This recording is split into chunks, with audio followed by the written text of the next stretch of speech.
Sahabatku sekalian, seperti kita ketahui bersama bahwa tes PCR pertama kali dibanderol dengan harga 3 juta rupiah. Kemudian turun 2.900.000, 500.000, dan ke depan akan dibanderol 300.000 rupiah, tetapi berlaku untuk semua moda transportasi. Oke, ICW mencatat dari kurun Oktober 2020 sampai Agustus 2021, ternyata keuntungan bisnis PCR itu gede banget. 10,46 triliun rupiah. Artinya per bulan itu untungnya 1 triliun rupiah. Pertanyaannya, duit lari kemana? Duit ini dinikmati oleh siapa? Padahal di India saja PCR cuma 96.000 rupiah. Jelas ini tata kelola dengan ciri khas liberalistik kapitalistik. Menjadikan kesehatan sebagai komoditas bisnis. Jelas pelaku bisnis balik PCR inilah yang paling untung besar. Rakyat yang dirugikan. Ini bencana kemanusiaan.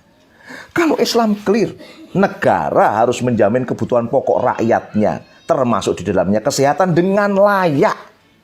Islam mampu mendesain semua bisa terjadi.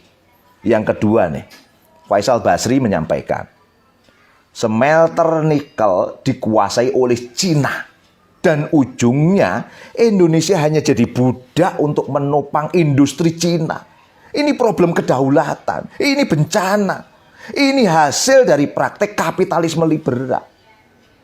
Kalau Islam clear, sumber daya alam yang berlimpah, salah satunya nikel, itu menjadi milik umum untuk kemakmuran rakyat secara keseluruhan, baik muslim maupun non-muslim. Ini clear.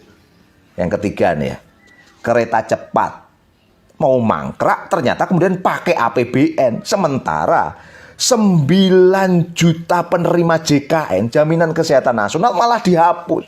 Ini bencana namanya. Akibat tata kelola negara yang berbasis kapitalisme liberal.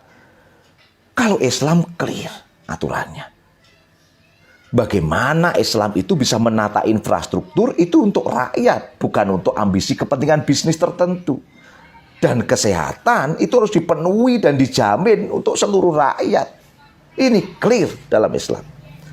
Dari 3 fakta ini saja, kita sudah tahu bahwa sumber bencana hari ini yang menimbulkan kerusakan di mana-mana adalah penerapan kapitalisme dan liberalisme yang memberikan karpet merah pada oligarki sehingga rakyat yang menderita.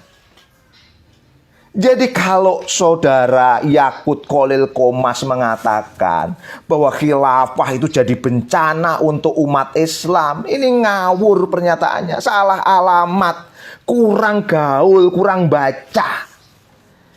Syariah Islam yang menjadi cek isi dari tegaknya khilafah itu akan memberikan rahmat untuk semesta alam seperti yang saya ketengahkan tadi, termasuk untuk seluruh manusia, muslim maupun non-muslim. Tetapi kapitalisme sepertinya sangat khawatir dengan tegaknya khilafah ini. Karena akan menghentikan penjajahan, kerusakan yang mereka lakukan pada umat manusia. Dan kapitalisme akan terus memasang pionnya untuk mencitra burukkan khilafah dengan tameng Pancasila lah, dengan tameng yang lainnya, gitu kira-kira. Dan buat saudara Yakut, janganlah tiap hari kerjaannya cuma bikin gaduh, sensasi wae. Sebelumnya menyatakan Kemenak adalah hadiah untuk NU bukan untuk umat Islam. Kacau ini. Narasi ini mengacaukan, memecah belah bangsa, membuat persatuan jadi rusak. Sekarang buat sensasi baru. Fikih Islam yang dianggap telah berhenti atau berakhir semenjak abad pertengahan silam. Kemudian perlu direkontekstualisasi fikih. Termasuk khilafah adalah bencana. Aduh, kacau dah. Pikir panjang, banyak gaul, banyak baca. Supaya Anda tahu bagaimana posisi syariah Islam dan khilafah memberikan rahmat untuk semesta alam dan manusia termasuk dalamnya muslim maupun non-muslim. Belajar Pak Yakut.